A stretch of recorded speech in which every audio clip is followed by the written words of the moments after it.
안녕하세요. 브레인이 소온입니다. 내 맘대로 책 읽기 100일 프로젝트 81일 차입니다. 율려의 바다로. 춤을 출 때는 자기 몸이 악기라고 생각하라. 악기가 되어 소리에 따라서 완전히 율려의 산매의 상태에 들어가는 것이다. 나는 아무것도 아니다. 다만 악기일 뿐이다. 소리에 반응할 뿐이다. 반응하는 본능이 나와야 한다. 내부에 있는 우주의 파동 속으로 들어가 보라. 서서히 한 걸음 한 걸음 파동 속으로, 빛 속으로 들어가는 것이다. 율례의 세계로, 율례의 바다로 나아가는 것이다. 처음에는 발목부터 들어간다. 이어 무릎, 가슴, 어깨, 마지막으로 머리까지 쑥 집어넣는다. 허공. 우리는 율려 속에서 움직이고 율려 속에서 숨을 쉬고 있다. 율려를 느낄 때 막혔던 혈이 풀리고 기가 돌게 된다. 우리를 가로막고 있는 틀에서 자유롭게 벗어날 수 있게 된다. 허공 속에 내가 있고 내 안에 허공이 있다는 새로운 인식의 순간이다. 나는 혼자가 아니었다는 것을 원래부터 큰 생명, 율려와 항상 같이 있었고 율려가 내 안에 들어와서 숨쉬고 있다는 것을 알게 되는 것이다.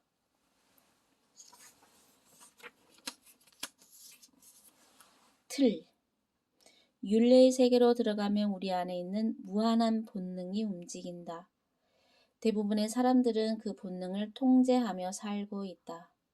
대학 공부까지 마친 사람들에게 지금까지 5분간 운동하십시오 하고 맡겨두면 두리번거리다가 아무것도 못하고 만다. 어떻게 몸을 움직이게 할지 모르는 것이다. 반드시 일어나십시오. 허리를 돌리세요 하고 구령을 붙여주어야만 움직인다.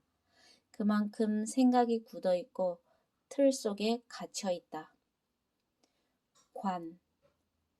율려를 느끼려면 율려를 느낄 수 있는 의식 상태로 들어가야 한다. 사람들은 흔히 몸이 자기라고 생각하고 감정이 자기라고 생각한다. 그러나 내 몸은 내가 아니라 내 것이다. 감정 역시 내가 아니라 내 것이다.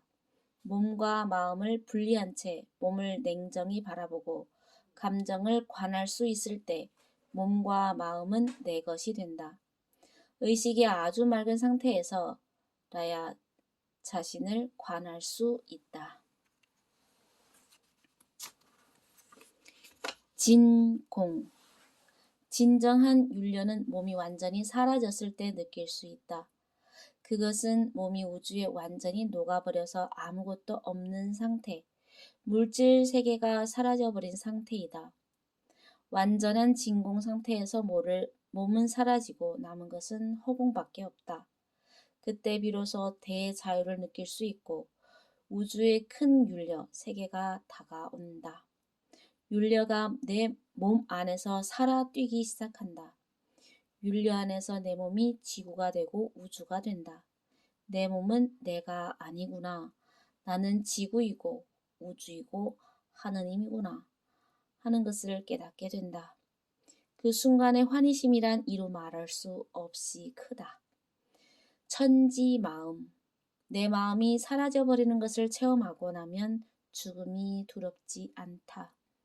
내가 죽어도 우주는 존재하고 나는 우주 속에서 새롭게 태어나는 것을 알게 되기 때문이다. 그때 지구가 사랑스러운 하나의 별임을 알게 되고 심지어 지구를 콧구멍에 넣었다 뺐다 할 정도로 된다.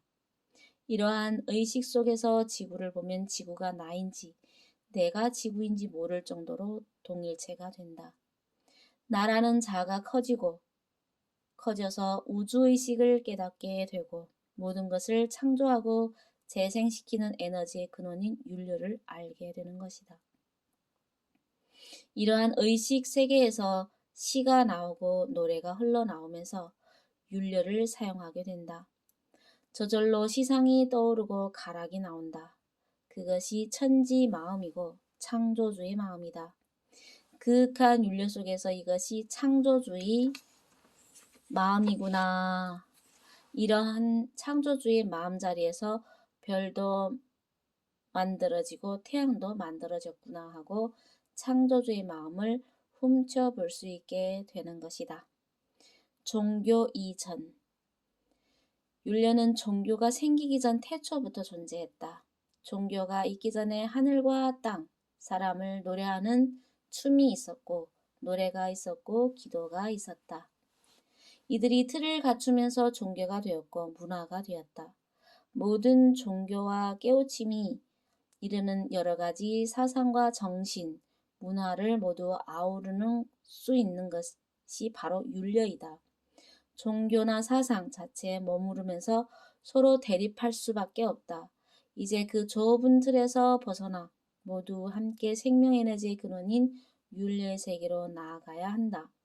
잃어버린 율례를 회복할 때 구원에 대한 갈망과 욕망은 더 이상 설 자리가 없을 것이다. 깨달음에 대한 갈증과 영원한 생명을 누리겠다는 소망도 사라질 것이다. 소유하겠다는 집착 대신 무엇이든 이용하고 활용하겠다는 개념으로 바뀔 것이다. 인류의 문명은 경쟁을 통한 가치 추구에서 조화와 화합, 완성을 통한 가치 추구로 대전환을 맞이하게 될 것이다. 문명의 대전환을 위해서는 한두 사람만이 율례를 회복해서는 안 된다. 모든 사람의 의식이 깨어나 지금 이 순간에도 온 우주에 물결치는 율례를 그 장엄한 아름다움을 느낄 수 있어야 한다. 얼의 무늬. 율례는 얼이 작용하는 것이다. 율례는 얼의 움직임, 얼의 무늬이다. 우주의 수노인 얼의 그림이요. 혼의 그림이다. 그러므로 율례를 알려면 얼을 알아야 한다. 혼을 알아야 한다. 자기 안에 한 얼이 내려와 있음을 자각하고 그 얼을 깨쳐야 한다. 이상 브레인이 소온이었습니다. 감사합니다.